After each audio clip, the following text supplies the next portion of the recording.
Hello again, everyone, to Travel, Explore, Celebrate Life. We are here, Neil and Sunila from Veena World. Well, this week we decided to do an episode on Sri Lanka. A lot has been going on in Sri Lanka, and it is sad with all of the news reports that we are hearing about how the country is in turmoil. And of course, we don't want to talk about the news reports, but we decided to title this episode The Return of Sri Lanka because everything that we are hearing in newspapers is not so good. But we'd like to remind everyone that Sri Lanka is an incredible tourist destination. Both of us have been there multiple times. And I think it should definitely be on our list for 2022, if not 2023.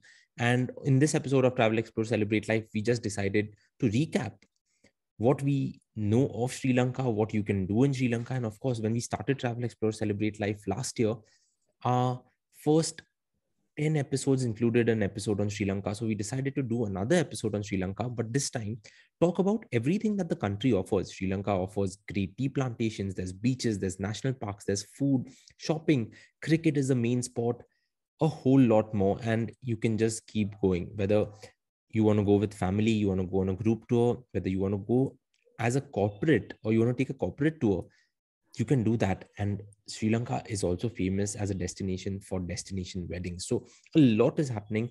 Sunila has, of course, been there more than me. So Sunila, of course, I mentioned all of these things. What is a good point to start? What do you think? Neil, there's so much about Sri Lanka that we love, and we're really looking forward to going back there again. In fact, the last time I went, I said, why don't I come here more often? It's just a short flight away, and it could really turn into like a weekend destination if we don't attempt to do all of Sri Lanka together. Like maybe just go in and just go to Bentota and come back because it is just so beautiful. But I think a good point to start. You mentioned a lot of things, and a good point to start would be tea. This morning I was having my tea, and it was a packet that had Sri Lankan Ceylon tea written on it. And I think that was a great way to start the day. And Ceylon tea itself is so famous and so popular all around the world. It does make for a great souvenir when you're coming back from Sri Lanka, because that's the best thing you can bring back. And it's so precious out there. One other thing that I like about, of course, drinking tea is amazing, but being able to stay in a tree plantation, I think that is one experience Sri Lanka offers, which is just stunning. So I remember I was in Nuwara area. Of course, this was like more than some 20 years back, 25 years back. That was my first visit to Sri Lanka, and I was quite wowed by it. Things were a lot different. There weren't so many restaurants out there. You had to stick to bigger hotels to be able to get food because there was absolutely nothing on the way. But after a long and winding route, we reached the hotel, and I was really tired.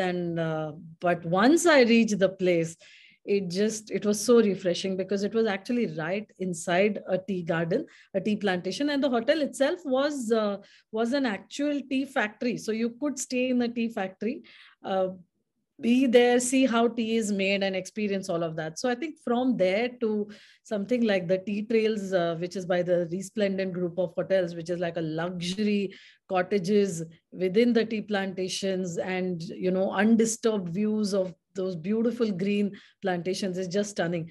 You just stay there, you enjoy the tea, you have a tea tasting kind of things that you can do there. So I think it's a good point to start, that here you can actually go and stay in a tea plantation, taste the tea, and bring it back home.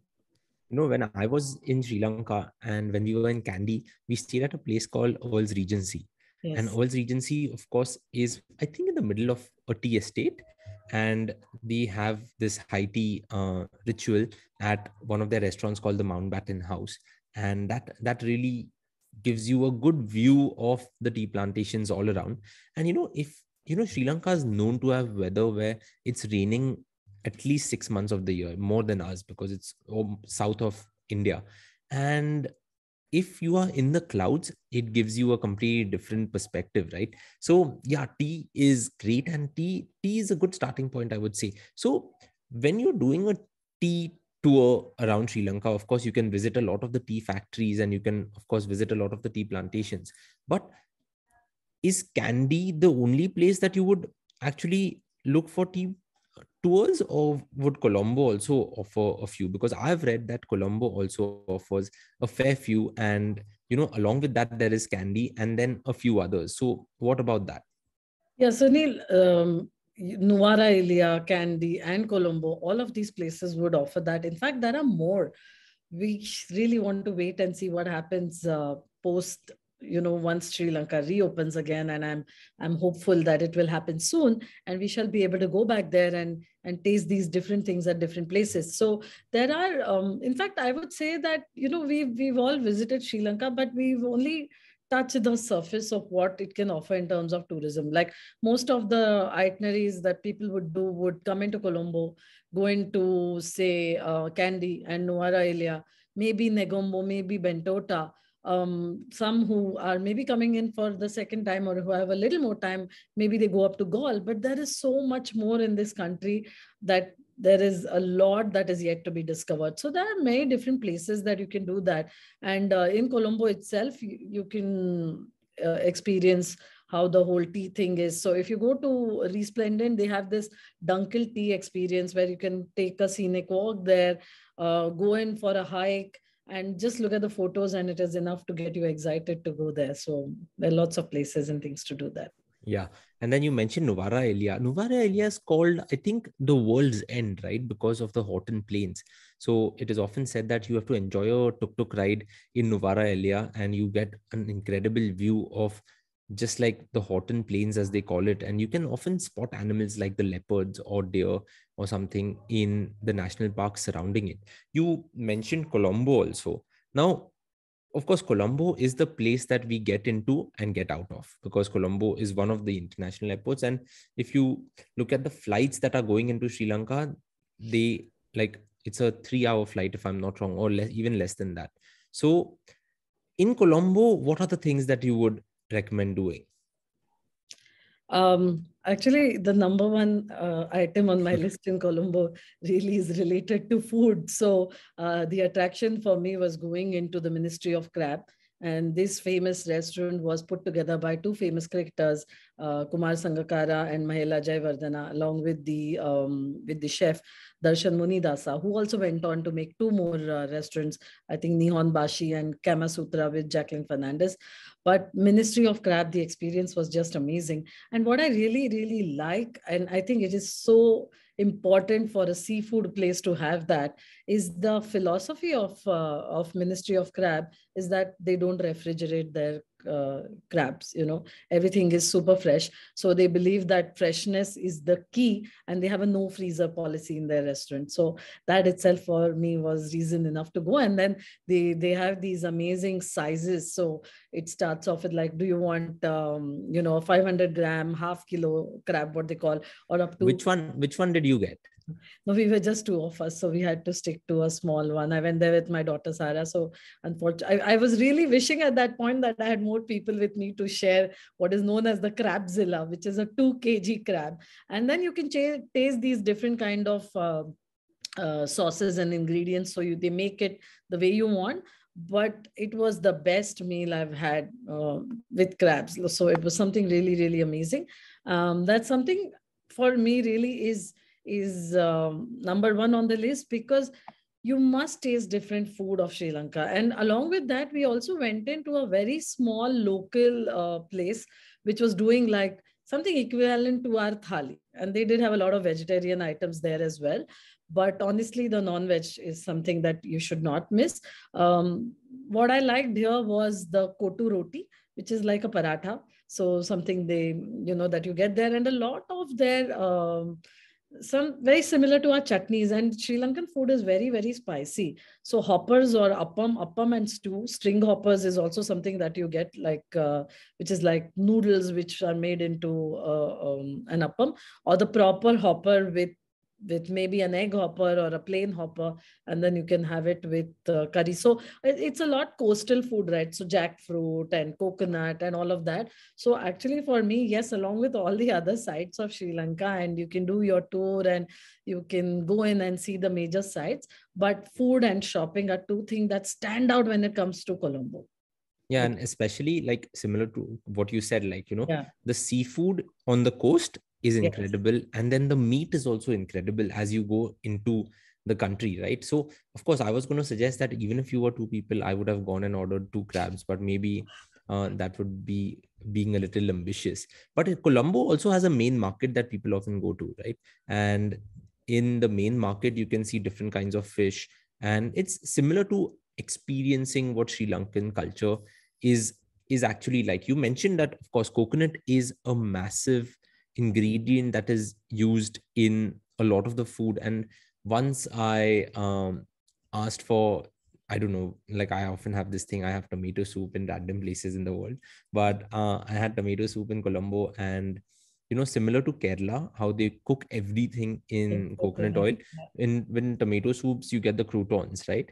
So Yeah. they had the croutons also made in coconut Coconut. oil, and you could like, it had a very Yeah. distinct taste, and I still remember that because Mm. otherwise it's just regular fried bread, but because it was made in coconut oil, it had like this super strong coconutty taste. And Mm. yeah, like I don't think I'll probably order tomato soup in Sri Lanka, but the seafood Or at is, least don't go for the crotons with that. yeah, maybe. So the seafood is incredible, and you get like a lot of seafood on the street also, right? So the street food is quite nice. I remember when I was in Colombo, there used to also be a cafe called the Cricket Cafe. I don't know whether it still exists. I Yeah, don't you were think saying it does something. because no, I was saying that it used to be so popular, and I remember you going there, and it was at the peak then. I'm very curious to see what's happening to it now. So maybe a trip to Sri Lanka as soon as things open. Yeah. And also shopping, would you say Colombo is the place in Sri Lanka for shopping, or there are other places also that you should definitely check out? So wherever you go, you can definitely shop. But a few places in Colombo, because it was the place where a lot of manufacturing happened, and these the extra surplus items of manufacturing were often sold here. So you have these. There used to be these big shops, and one of them is Odell. Odell is quite popular, but I did see Odell at Gaul as well, and I did see it in different places around the country. So, but then of course the biggest, like how you have everywhere else, even in India, but when it comes to Mumbai or Delhi, probably has the best shopping places simply because of the scale. It's something quite similar that in Colombo you have huge shops and a lot of things. So I remember at that time, because we would know that it was, they would cut off the labels, but we knew it was a Marks and Spencer, for example, and at half the price. So it's an amazing place to pick up these export surplus garments or clothes, and some really, really nice ones too. And some are, of course, manufactured for their own labels. So if it's clothes that interest you, there were places like House of Fashions, Odell, and so many other newer malls that had come up, which sold not only locally made things, but also because the manufacturing, it was a manufacturing hub, all of that. If you want to buy crockery, then Noritake, the Japanese brand, has their like an outlet out there. And again, it's much cheaper out there. So I remember your dad, Sudhir, had come back with some really beautiful cups and saucers when he came back from his visit to Sri Lanka. It's just so beautiful. You can't resist it. When you're there, you feel like buying it.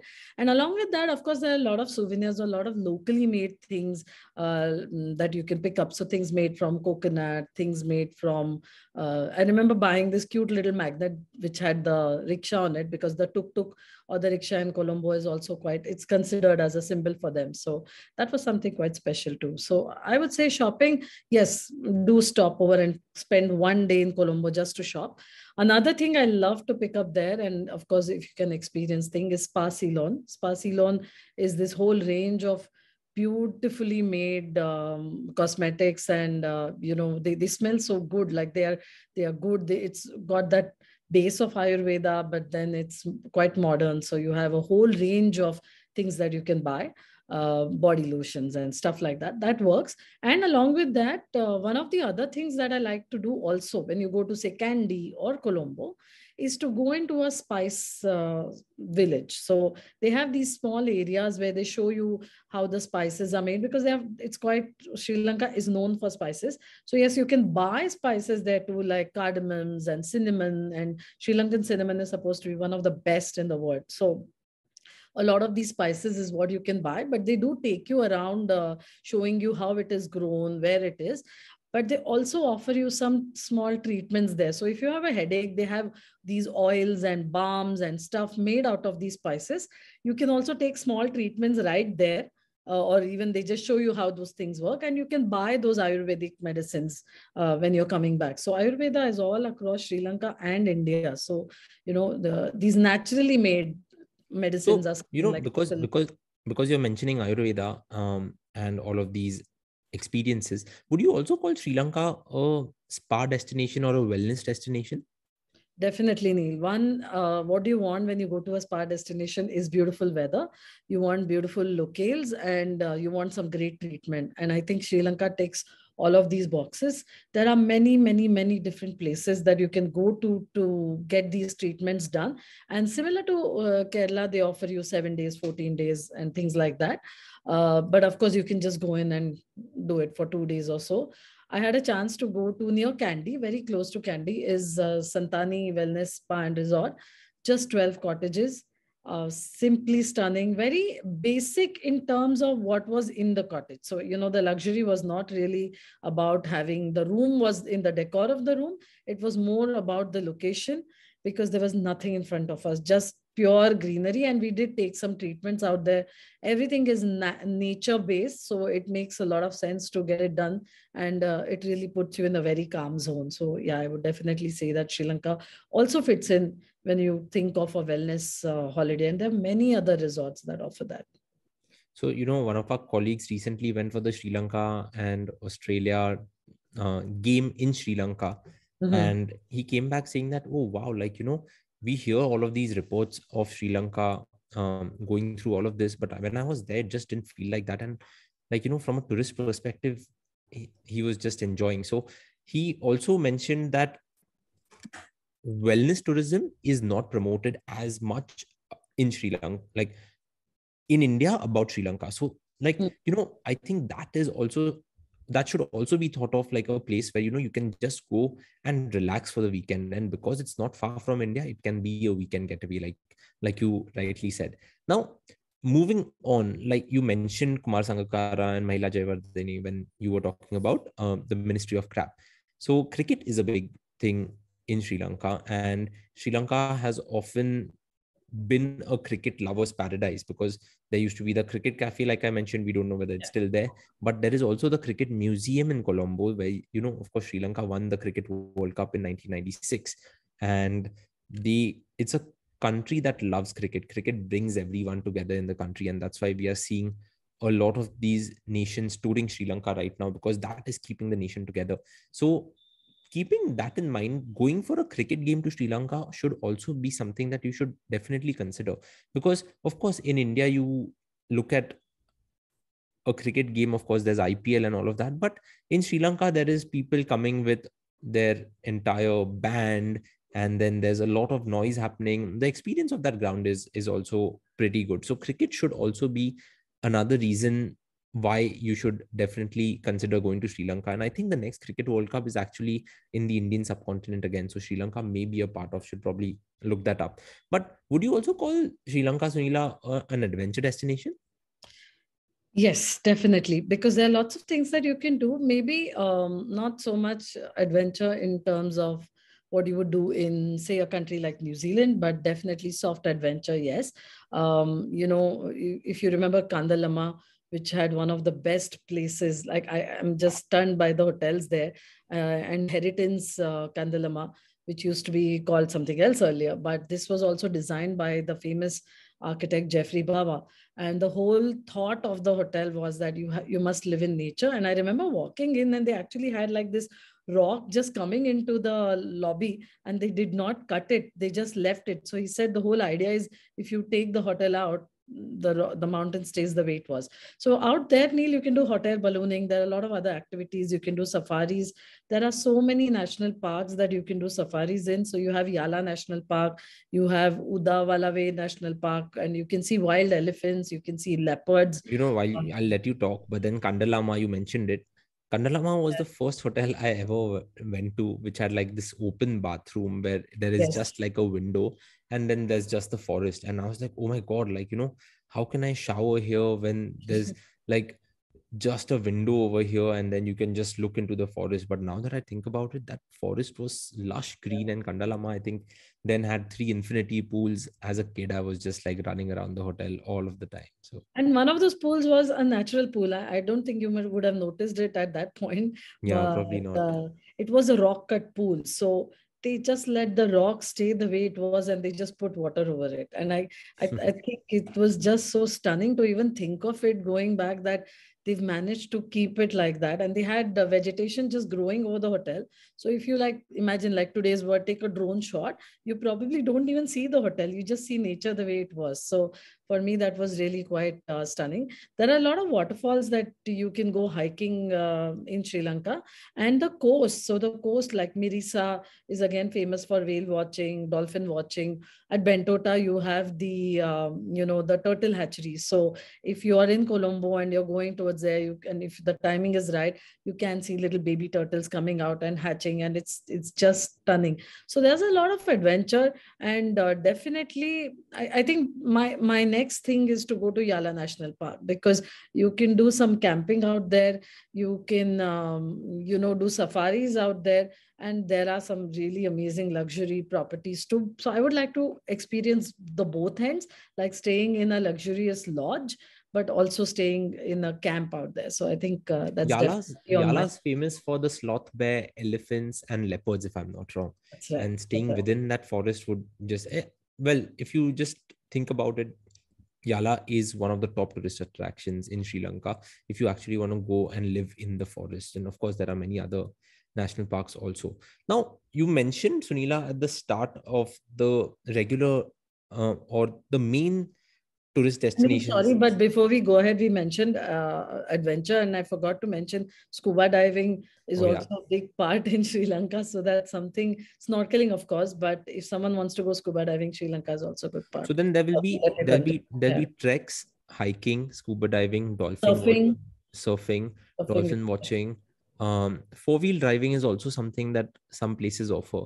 And in my opinion, the east coast of Sri Lanka is quite unexplored because it's Beaches are stunning, like Trincomalee and all. The beaches are really amazing. But that's what I said at the start. We've just touched the surface of Sri Lanka. There is so much more to discover out here.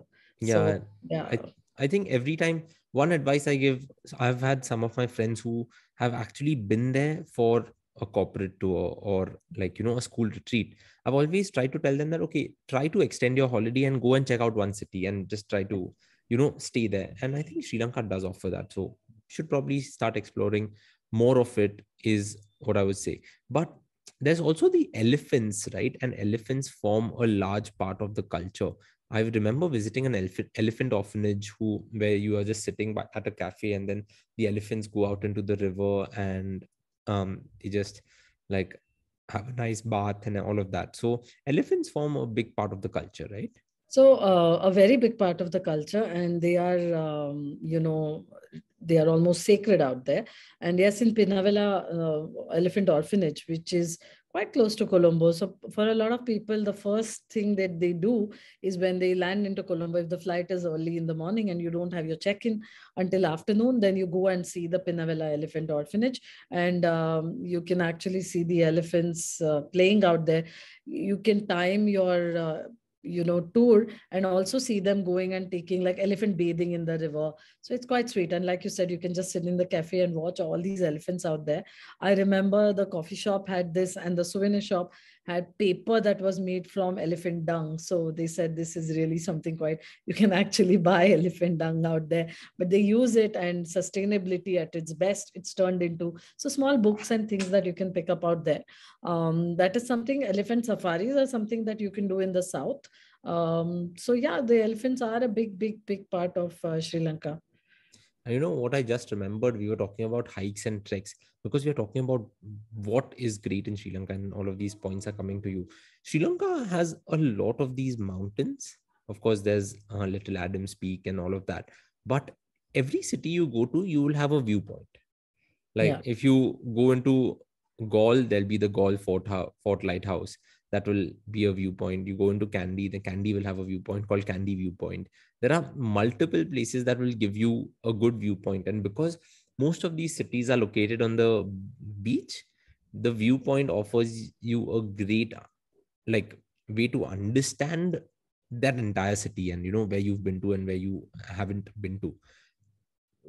I wanted to move on to spiritual and temples because Sri Lanka has. Before we go Yeah. there, you mentioned mountains, and I think we have to mention the most famous mountain, which was also a palace. So the Sigiriya Fortress, the land fortress of Sigiriya, is something you can climb up, and it's like 1600 years old, built by King Kashyapa.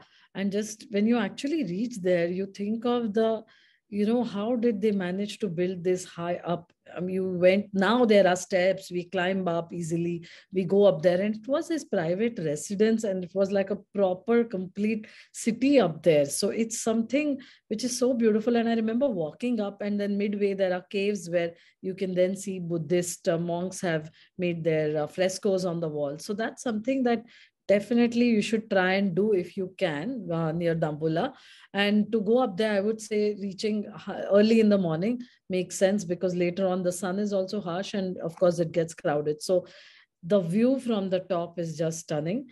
Today, of course, there are ruins, but you can still see that it was meant to be a lion, because you can see the paws of the lion carved into the mountain. So this is one of the most stunning mountains in Sri Lanka, definitely. So Yeah, and great views from the top too, right? yes, amazing, amazing. And I think I had done that on the way to Kandalama. So Yeah. this was one rock. And I think there are some hotels very close by too, right now. So you can certainly, but how you mentioned that, of course, this was a mountain fortress. There is a lot in Sri Lanka that still has to be discovered, because there were so many. Of course, the Portuguese had come in. Of Yeah. course, there is the French influence and all of that.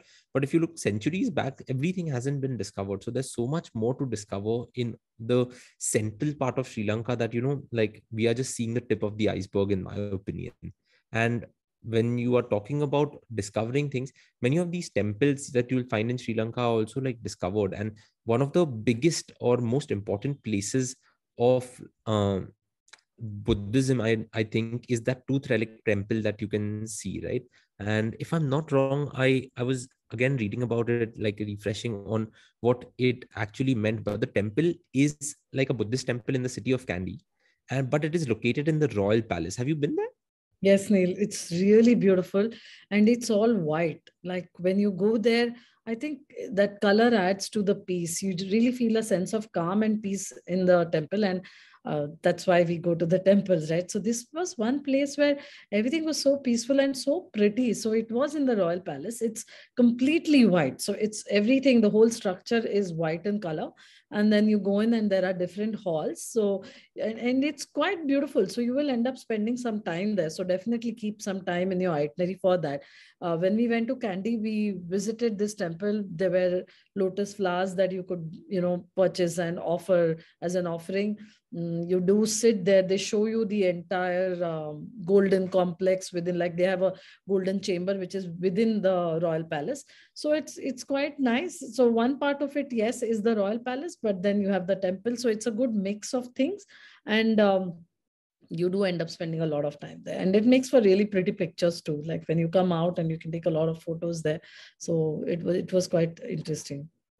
And then there is also the Dambulla Royal Cave Temple and Golden Buddha, which is like another UNESCO World Heritage Site. And this cave temple is actually, I think, made from granite outcrop or something like that. And that is why it's famous. And there's like a proper Golden Buddha sitting on top of it. So in Dambulla, if you're there, like you can certainly check that out. Well, Sunila, we've been talking for the last 30 minutes about Sri Lanka, and I don't think that even does justice to what Sri Lanka really is. But I hope we've convinced our listeners and viewers on YouTube about why Sri Lanka is not just a one trip destination, but you can keep going there for multiple reasons. Do you think we missed out on anything? Because of course we can talk a lot about the newer cities coming up, the forts and all of that, but any closing points from you? Neil, there is just so much to do here. If one part we kind of didn't mention is probably the history. So the historical ancient cities, like if you're interested in that, then a visit to Anuradhapura is something that is to be done. But again, that's a very different route and has to be really planned. A few other things are very, Sri Lanka is very connected to India in that sense. And with our whole history and mythology, and with the Ram Setu that was built, so the bridge that was built there, and the Ramayana trail. I mean, Ramayana, one of our biggest scriptures, and Sri Lanka are just interconnected. So we used to say that King Ravana built a city of gold, a country of gold, and that was Sri Lanka. So it was supposed to be very rich and very beautiful in mythology too. So I'm sure that was true.